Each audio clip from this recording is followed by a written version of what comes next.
श्री हरि। मैं सोनम गुप्ता स्वागत करती हूँ आप सभी लोगों का मेरे चैनल में।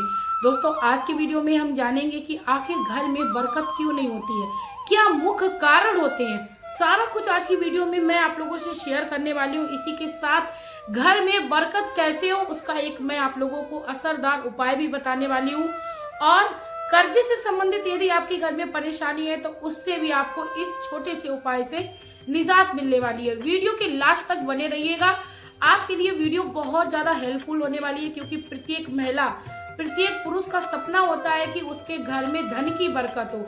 बहुत ज्यादा मेहनत करने के बावजूद भी जब आप अपने घर में बरकत नहीं देखते हो तो ऐसे में आप परेशान होते हो और आपको लगता है कि कोई ना कोई आपको ऐसा मिल जाए जो आपको बताए कि आपके घर में आखिर बरकत क्यों नहीं हो पा रही है, या बरकत हमें क्या करने से हमारे घर में होने लगेगी।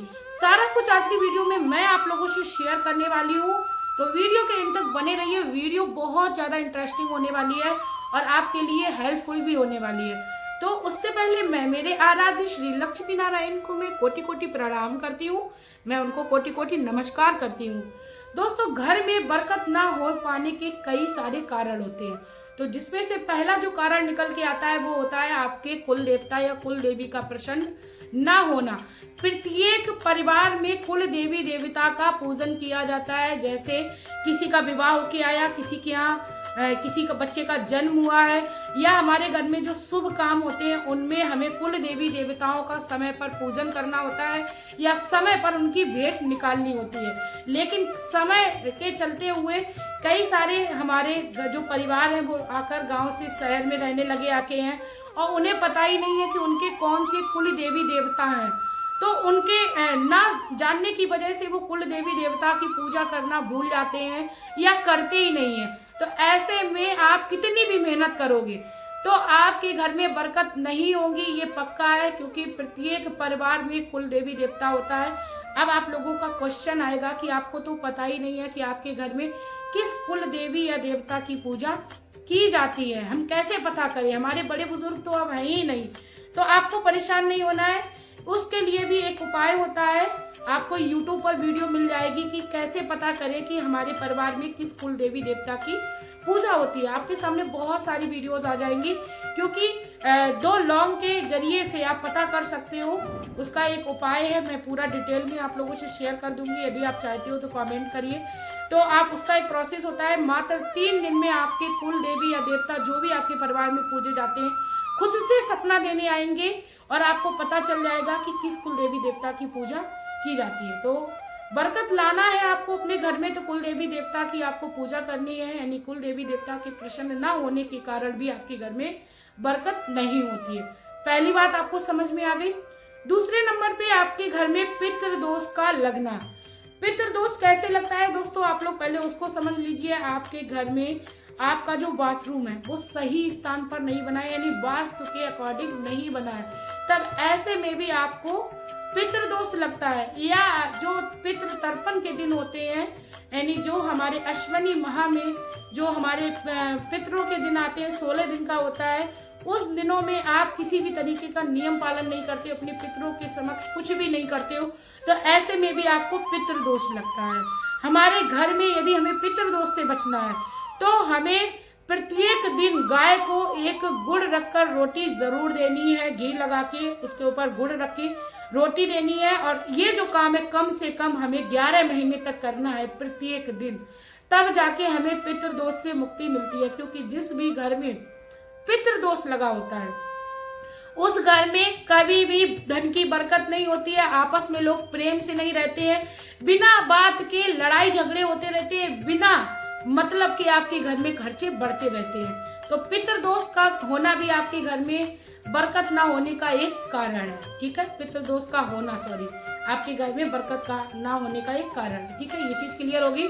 तीसरे नंबर पे बात करें कि आपके घर में आप कहते हो कि बहुत ज्यादा पूजा पाठ करते हो, उसके बाद भी आपके घर में बरकत नहीं हो रही, तो पूजा पाठ में आपके घर में जो आप मूर्तियों में पूजा कर रहे हो, आराधना कर रहे हो, तो आपको ये चीज देखनी है कि आप अपने घर के मंदिर में किसी भी टूटी फटी खंडित किसी भी प्रकार की ऐसी मूर्ति है जिसको पूजा करना हमारे हिंदू धर्म में वर्जित बताया गया और हम अपने उसको मंदिर में रखे हो, उसको यदि हम अब कर रहे हैं तो ऐसे में भी हमारे घर में धन की बरकत नहीं होती है, हमारी पूजा का फल हमें नहीं मिलता है। यानी हमारे घर के मंदिर में जितने भी फोटो मूर्ति रखी है उनको पूरा साबित होना चाहिए, हमें देखना चाहिए, अच्छे से उनका रख रखाव करना चाहिए।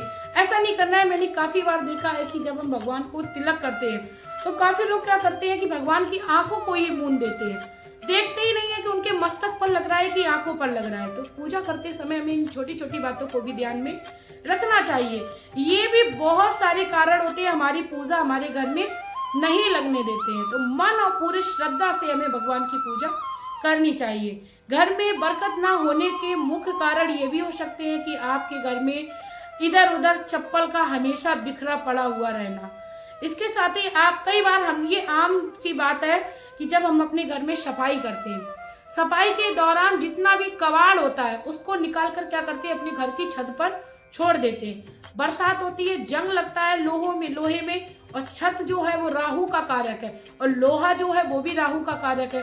तो ऐसे में हम क्या करते हैं अपने राहु को एक्टिवेट कर देते हैं और हमारे घर में बरकत आने के रास्ते बंद होने लगते हैं। यानी हमारे घर में जितनी भी सुख सुविधाएं हैं, मैं ये नहीं कह रही हूँ कि छत पे आपको कबाड़ नहीं रखना है, लेकिन आपको रखना है, समय के साथ आपको उसको हटा भी देना है। ऐसा नहीं है कि बहुत लंबे समय से पुराने समय से पड़ा है और आपको कोई मतलब ही नहीं। इसी के साथ दोस्तों बरकत ना होने का मुख्य कारण ये भी हो सकता है कि आपके घर में आए हुए मेहमान अतिथि का आदर सम्मान ना होना। क्योंकि दोस्तों हमारे हिंदू धर्म में मेहमान को देवों का स्थान दिया गया है, यानी कहा गया है अतिथि देवो भव। तो हमें अपने घर पर आए हुए प्रत्येक व्यक्ति का, चाहे वो स्त्री हो चाहे वो पुरुष हो, उसका हमें मान सम्मान करना चाहिए।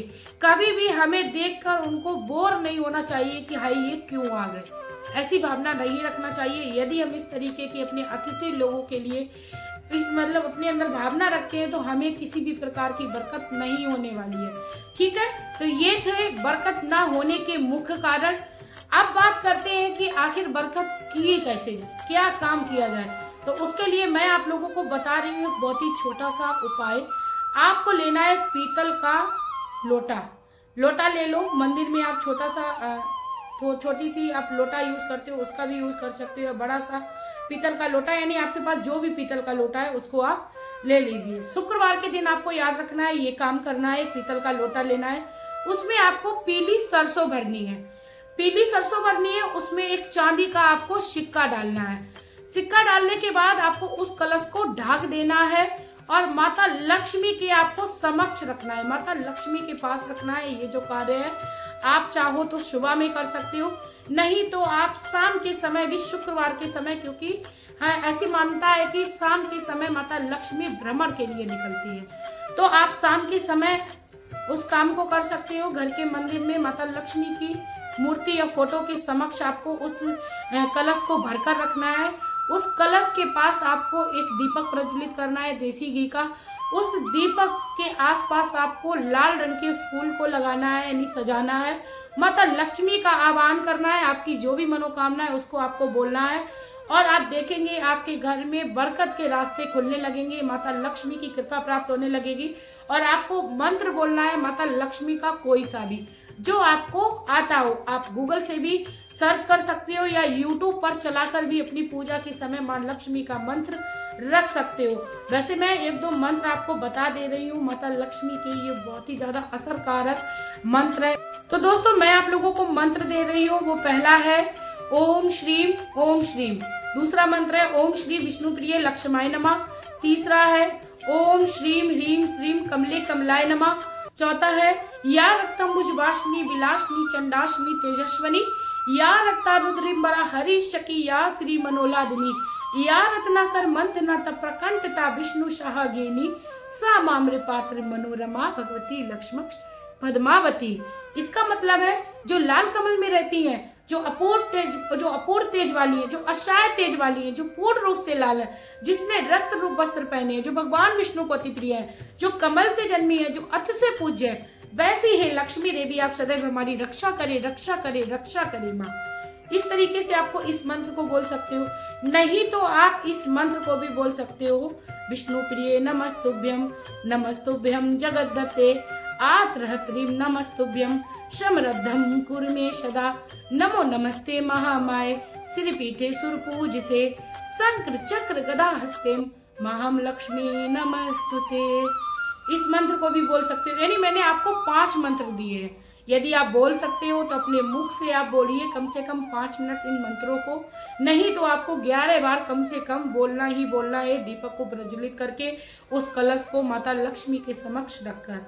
ठीक है, नहीं आपको ये सारा कुछ नहीं आपको याद हो रहा है तो आप अपने YouTube चैनल पर भी माता लक्ष्मी के मंत्रों को चलाकर रख सकते हो। कुल मिलाके आप जब भी इस उपाय को करें तो आपको माता लक्ष्मी का स्मरण जरूर करना है और कम से कम आपको 11 शुक्रवार तक ये उपाय करना है।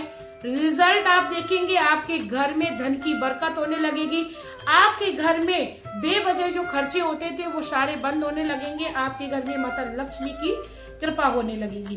दोस्तों ये था वीडियो आप लोगों के लिए, जो कि मैं आप लोगों के लिए लाई हूँ पूरे अनुभव के साथ, अपने एक्सपीरियंस के साथ। वीडियो अच्छा लगे तो वीडियो को लाइक करिए, चैनल को सब्सक्राइब करिए, साथ में प्यारा सा कमेंट करिए। मिलते हैं नई माँ लक्ष्मी की कृपा को पाते हुए, नई माँ लक्ष्मी की महिमा को करते हुए। तब तक के लिए हंसते रहिए, मुस्कुराते रहिए, श्री हरि की कृपा को पाते रहिए। श्री हरि।